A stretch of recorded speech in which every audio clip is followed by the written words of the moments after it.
Welcome to Riverdale After Dark, a podcast about the CW's Riverdale that's getting towards the end, but still has time for some special guests. I'm Alex. When you walk through the darkness for as long as we have, it's important to figure out the people who keep the lights on. I'm Justin. I'm Pete. And our special guest, is cleverly teased by me earlier on, is Tara Dafoe. Tara, welcome. Hi, thank you guys. So excited to be here. Oh my gosh, so excited to talk to you. Now, Tara, most immediately is probably best known as the director of the penultimate episode of Riverdale, Season 7, Episode 19, The Golden Age of Television. Big responsibility there, but you've had a huge responsibility over the course of multiple seasons at this point as the script supervisor, also kind of in charge of continuity since 2017, I believe. Now, quick question here to start off. Since you do script continuity on Riverdale, are you okay? Are you doing okay? That's a good question. Yeah, I'm good. Yeah, we made it through 6 seasons, so I survived, guys. I imagine you like a beautiful minding all the information. There's so much happening at once. It must be wildly difficult. Could you tell us about like a script supervisor, what the title is, and then sort of how you do it on this show? Because I feel like people in your position often have their own systems for doing it. I think so. Yeah, every show is different. So script supervisor, as I describe it, is the director's right hand. Essentially, we are the direct line of communication between the director and the editor. So anything that the director wants the editor to know, I will relay. We make sure that the director covers the script. So if there's a moment that Archie's supposed to look at Betty and we're chasing the clock, I go, hey, we got to get that moment. Don't forget to get that moment. You know, we're reminding them constantly, this is in the script. We have to get it. And then, we send that to the editor. Favorite takes. This line was, fumbled. Don't use this take, whatever. And then we also are in charge of actor action. So anytime if Archie picks up the red cup and takes a sip on X line, I'm constantly reminding KJ, you took a sip on this line. Take a sip on that line. Take a sip on that line. And then the words.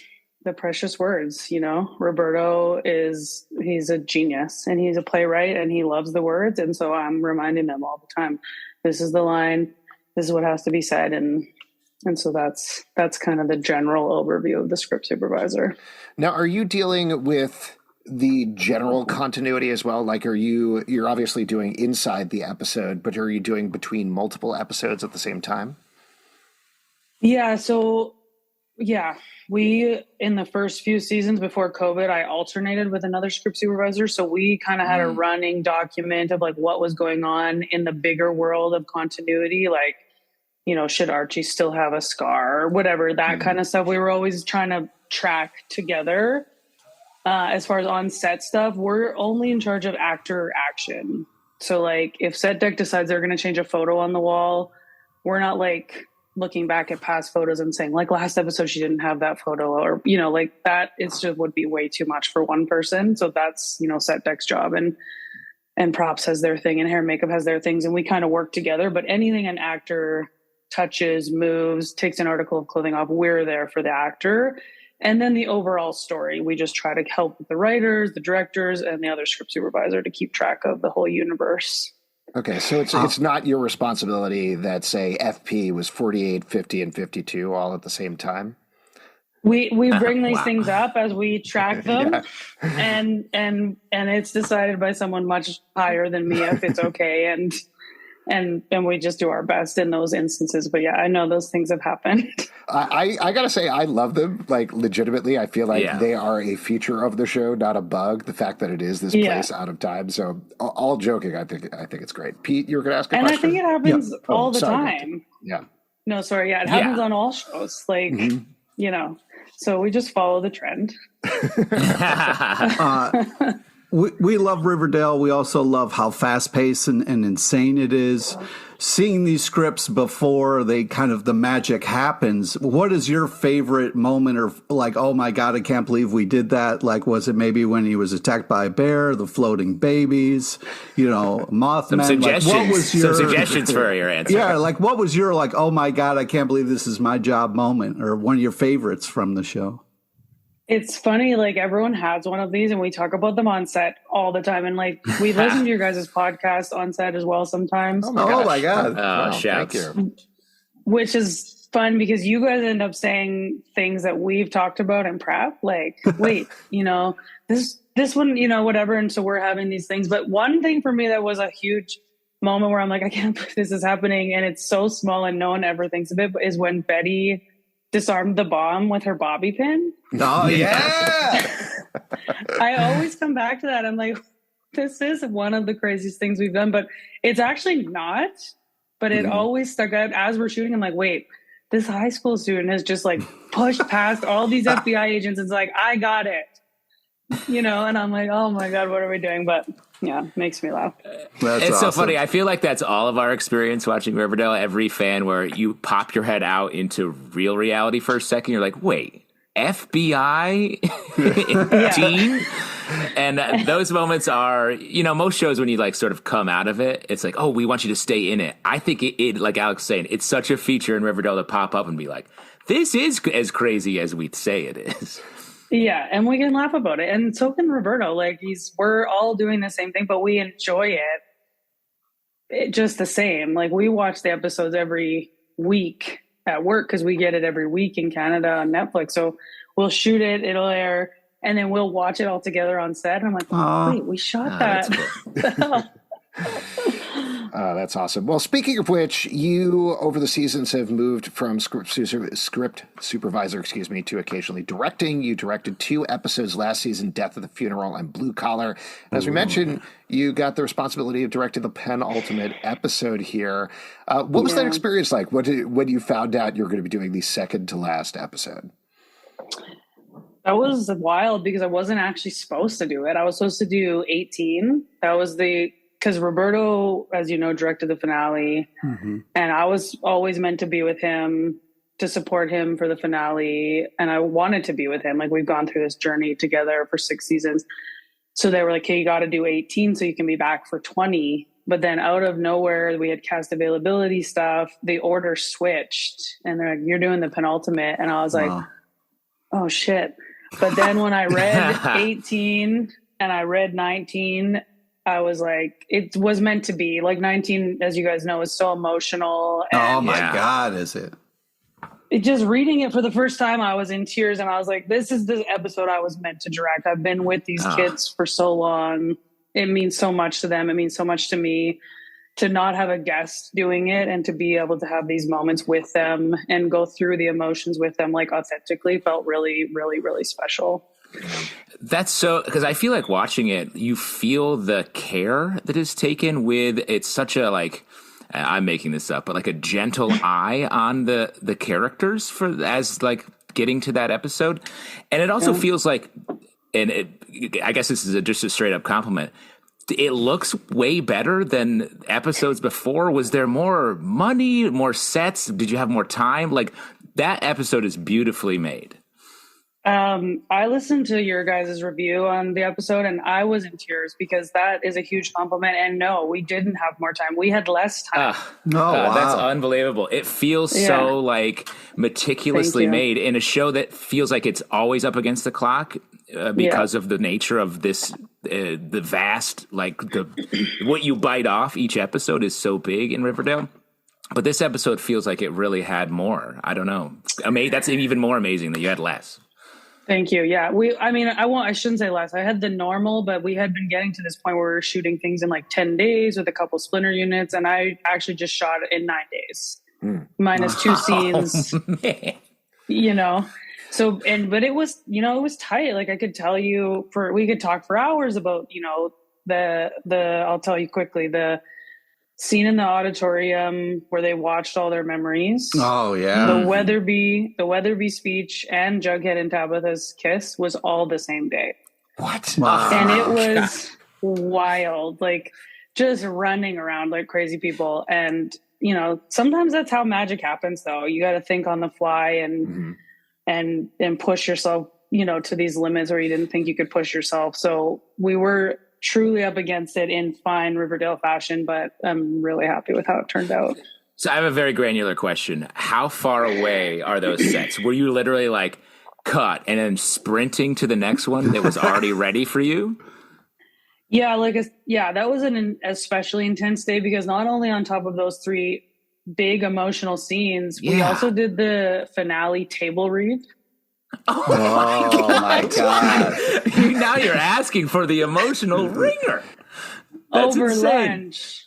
So I was like, oh my God. And I'm in it and we're all crying and, you know, it's like a huge thing. And then I was like, okay, now we got to go like shoot you guys watching your happy memories. So like, okay, snap out of it, back to it, you know?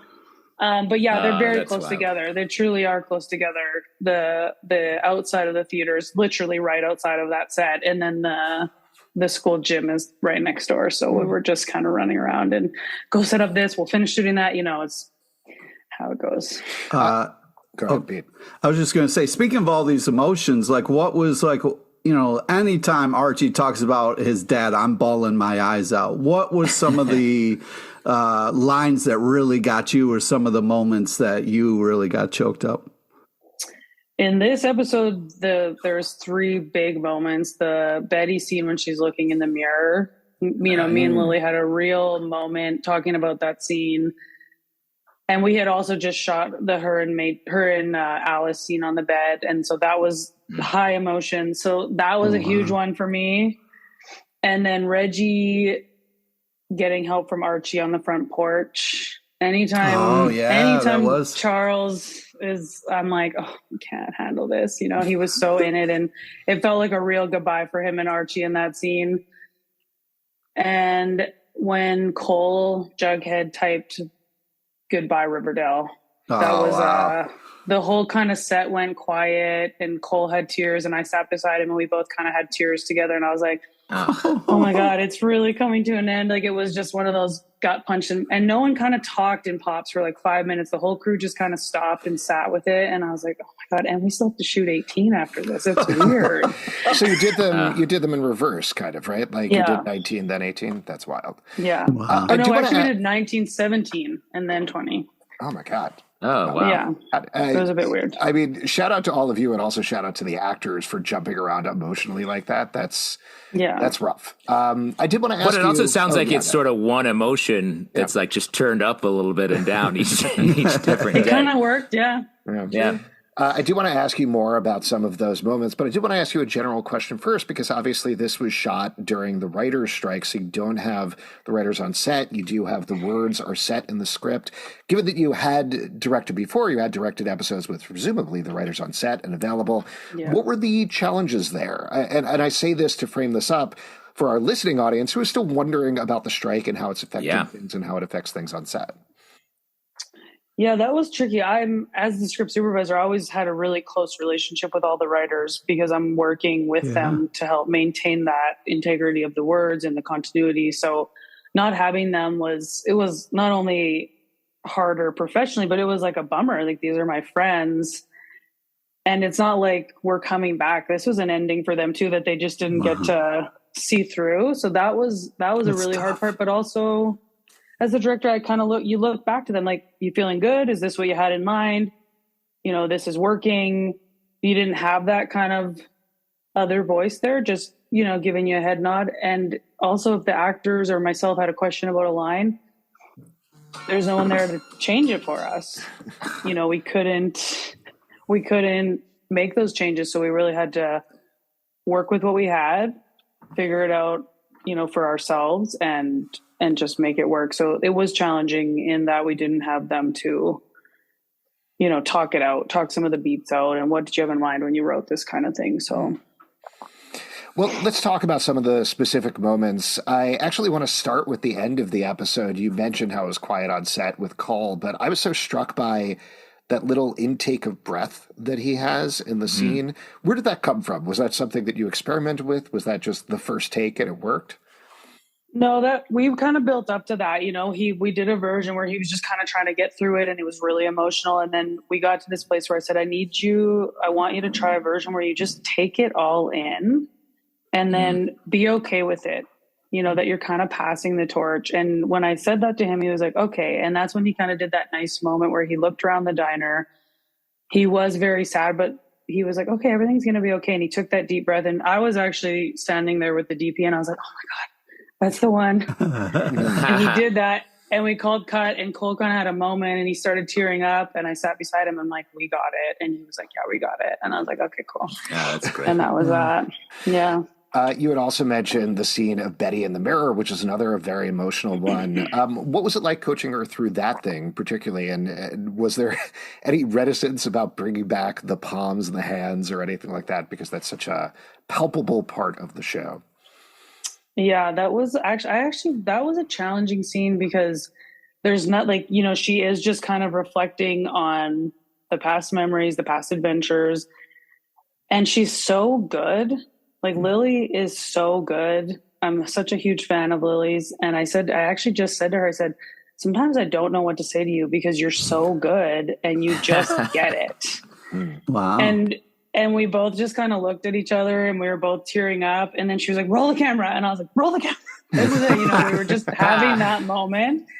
But it's like, I don't know what it is about Lily. She just gets it and she works and she's always there and she's always ready. And yeah, we kind of came up with the shot on the fly. The camera operator kept going and I was like, oh, shit, this is just beautiful. Like what is happening right now is just beautiful. And it was a real goodbye to that version of Betty, and the Alice and Betty relationship kind of wrapped up there on that bed. So it was just, I didn't really say much to her, if I'm being honest, just other than you're good. Do you feel like that has contributed to the fact that Betty is sort of the main character in this final season? Like she really has taken prominence there. Is there a reason for that you can share with us?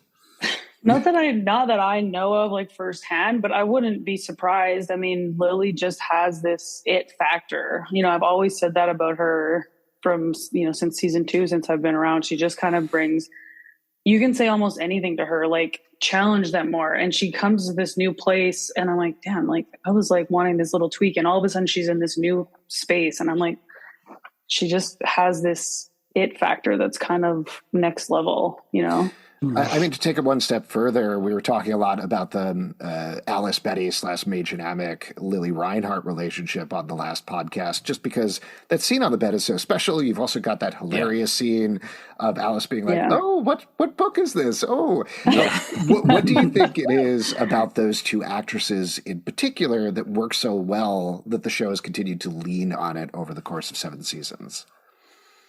I think because Machen is just like such an old pro, like she has been there, done that. You talk to Machen, and I've actually talked to Machen as a director. Like when I'm struggling as a new director, like, hey, can I ask you this? And she's so open to helping anyone. And all of a sudden you have this new young actress in Lily Reinhart on set and this pro, and they're teamed up. And Machen is down to help anybody. So she really has always been there for Lily and pushed her, and they kind of just like match each other. And in past episodes that I've directed, I've had to say, to Machen or Lily, hey, do this to help me get this out of them. And they're there for it. They're so into cool. Just helping the other person get their performance. And I just think that because they both have that mentality of like, let's get the best performance we can on screen, that they complement each other so well. Can you talk a little bit more about the jump from script soup to director? Like, I feel like the skill set is like you're holding the whole show in your head almost. Yeah. But then as a director, you have to also share it to everyone. You're like, the buck stops with you. And that's got to be a big, and especially like directing just emotion talent to be emotional. Like that's such a big step. Can you talk about becoming that? Yeah, it was a nerve-wracking jump to take, especially like for prep. I had never really done prep in that intense way where I'm there for 9 days collaborating with all the offset people that I don't know as well. So taking that jump and like, it took a while. in 607, I think the first 4 days I was very quiet. And then, you know, one instance in particular, I don't know if you recall, when Archie falls through the ceiling, all these people had all these ideas and I was like getting overwhelmed. And I was like, I think it's my job to say something and kind of put an end to this, you know, madness of this idea, that idea, and like, you know, people fighting over what's the best idea. So I went into the production designer's office. I don't even know why I went to his office. And I was like, I think that this is the best way to do it. What do you think? And he was like, yeah, it sounds good. And I was like, okay. And then I went to the producer and I was like, I think this is how we got to do it. And that was the moment for me where I was like, okay, this is what I got to do. Like, I need to just stop taking a back seat as I normally do as a script supervisor. I'm just observing. I need to take a step forward and put my input, and tell these guys, like, this is what I think is best. You tell me if it's unsafe or not practical and I'll work with you, but I think this is the right way. And we ended up doing that way and it worked. And I was like, okay, that was a good director moment. Yeah. But it took a minute. It took 4 or 5 days for me to realize I need to be the one. They're counting on me, or else it's just going to be all these people. Well, let's do it this way. No, this way. But there's no one getting an answer. I have to do that now. So once I figured that out, I was like, okay, I'm good to go here. Let's go. Well, let's talk about then how you visually executed on a repeated sequence in this episode, which I felt like was probably particularly challenging, which is you're shooting TVs over and over again. You're shooting people watching TV on TV, which is not inherently the most visually interesting idea, and you're doing it over and over and over again in different iterations. So how did you tackle that? Because I think it worked from my perspective, but I imagine there were issues there from the directing perspective. Yeah, I mean, it kind of speaks to, we had a plan, but then we had the time problem, as I told you guys before, and it was a little bit of a happy accident. We were going to shoot this big wide of the theater with all the kids, and we had some hiccups happen, and we didn't have all the cast available to us. And I said, well, let's just shoot the TV. And the DP was like, let's just shoot it on this wide lens and see what happens. So shoot on the wide lens, and we're like, whoa, that kind of looks cool. So then all of a sudden our plan of these like longer lens, you know, push into pixels kind of went out the door, and we were like, let's roll with this long lens idea. And we loved it, and everyone loved it. Everyone's like, this is amazing. So we were like, okay, we're going to switch plans. And we actually completely ditched the pixels altogether after that. And we went with this like slow creep of a long lens, kind of letting everyone feel the world. And we felt like it worked. So we just carried on with it. Yeah. I mean, on the opposite end of the spectrum, too, you then have the performances of these characters who still, in some sense, are their 1950s characters, but they also have all of these memories and experiences back from the previous season. So how much did you work with the cast on that? Again, I imagine it was in different capacities based on, like, Archie remembers things in a different way from Jughead, from Betty, etc. Yeah, we kind of just went with, like, we gave Cole, Jughead, the most time to digest. So by the time he was going through it with everyone else, we had let him be in this place where you've processed it, you've kind of accepted what is going on. And then that's how we kind of just worked backwards, you know, like we let Lily, then she had this most intense past, Dark Betty and all this stuff. Yeah, Dark and we were like, I know, I love Dark Betty. Yeah. And as she was going through her process and it was feeling so emotional, like genuinely emotional, remembering, you know, the past seasons. And then I said to Cammie, you know, like, what do you think for you? And she's like, I think I'm going to be there for Betty. And I said, that's what I think too. So we kind of worked it that way, like based on who was going through what is how the other person was going to react. And we always just kind of matched up in some area or lined up in some area. So that's just what we went with, you know, like who had the most intense time? What is everyone feeling now? And what are you feeling? Like, how do you want to be there for your friend? And that's just what we went with. And the big emotional crest of the episode, of course, is the scene between Jughead and Tabitha at the end outside the movie theater. It's so gut-wrenching and heartbreaking and beautiful. I'd love to hear you just talk through that sequence a little bit in terms of crafting that. Yeah, so that was originally supposed to kind of take place closer to the lobby. And I talked to the DP and I talked to the cast and I said I would really love to get it on its feet and move it out so we can see the marquee, we can see the theater, we can add some scope to it. And they agreed, there was so much to that scene as far as dialogue and like, should you be sitting? Should you be standing? And in prep, I would make my DP walk it with me and we'd read the lines. Like, would you stand here? Would you sit here? And we did it many times, and we would leave the studio and then come back the next day and try again. And we tried so many different versions.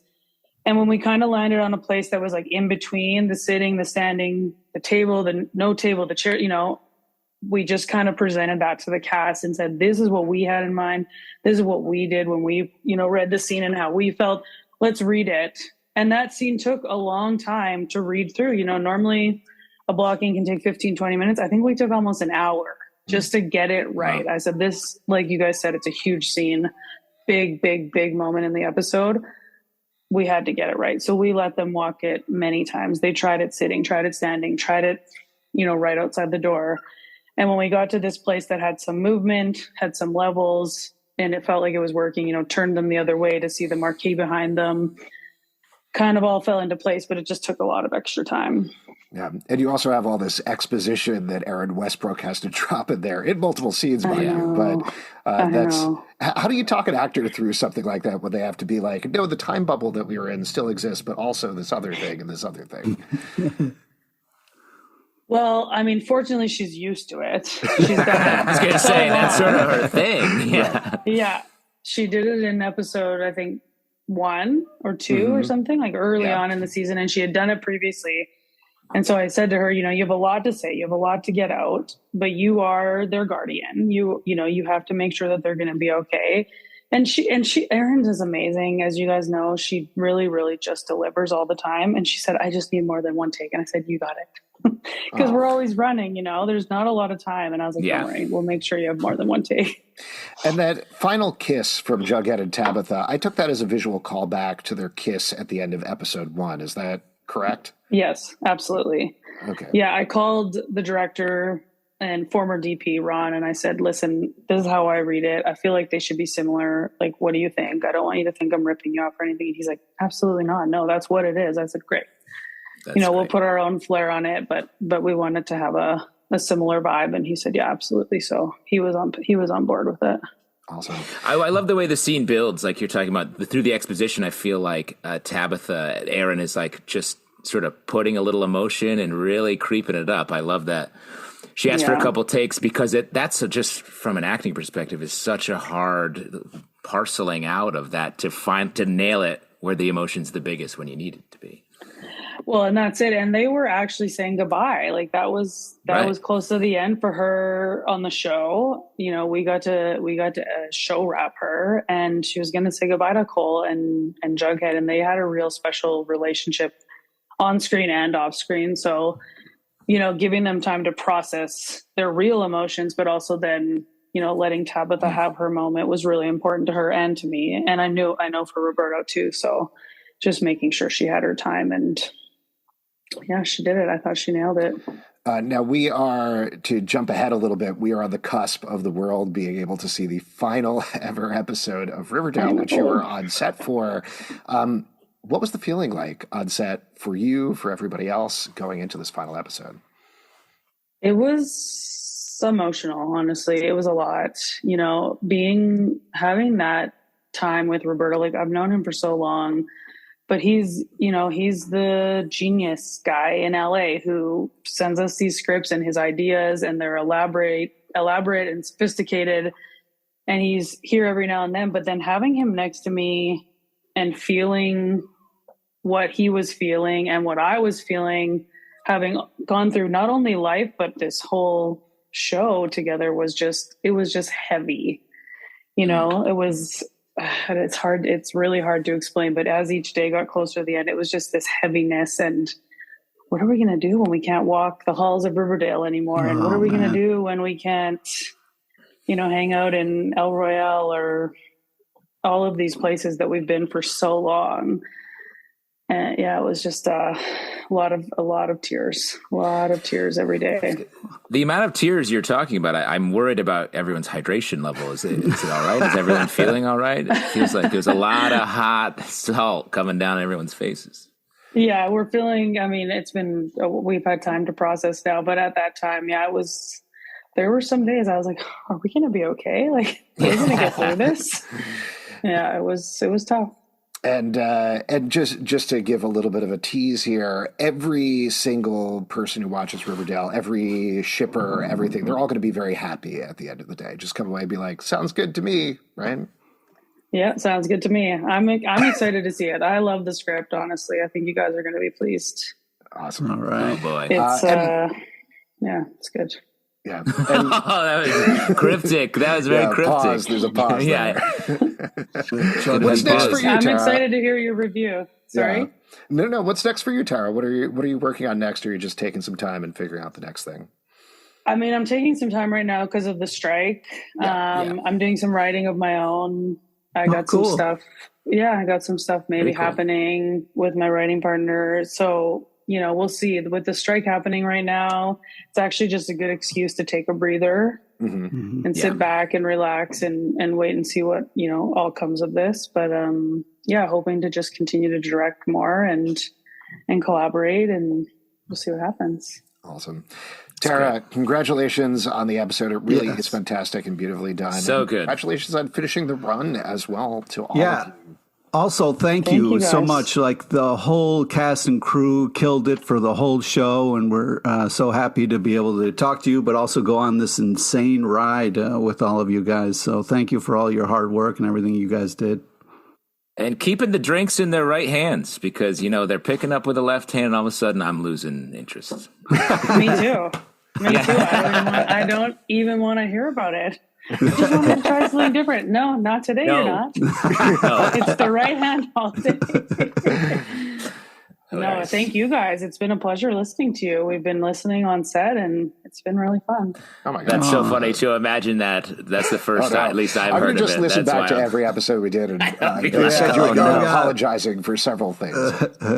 I went and re-listened to your review of 607 and 616 just to make sure all was good there, and I was like, okay, we're good. We thought the same things. We're good. Right, that's great to hear. Yeah. Now, I'll be doing that with the rest of my day as well. Awesome. Tara, thank you so much. Thanks for coming on. Thanks so much, Tara. Congrats. No, thank you guys. Nice to meet you. And if you'd like to support this podcast and all the podcasts we do, patreon.com/Comic Book Club. Also, we do a live show every Tuesday night at 7 p.m. to Facebook and YouTube. Come hang out.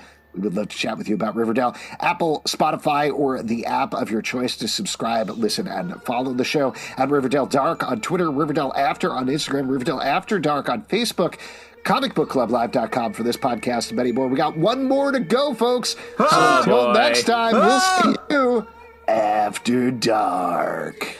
The idea that they're listening to us on set is both highly flattering and extremely stressful. Goodbye.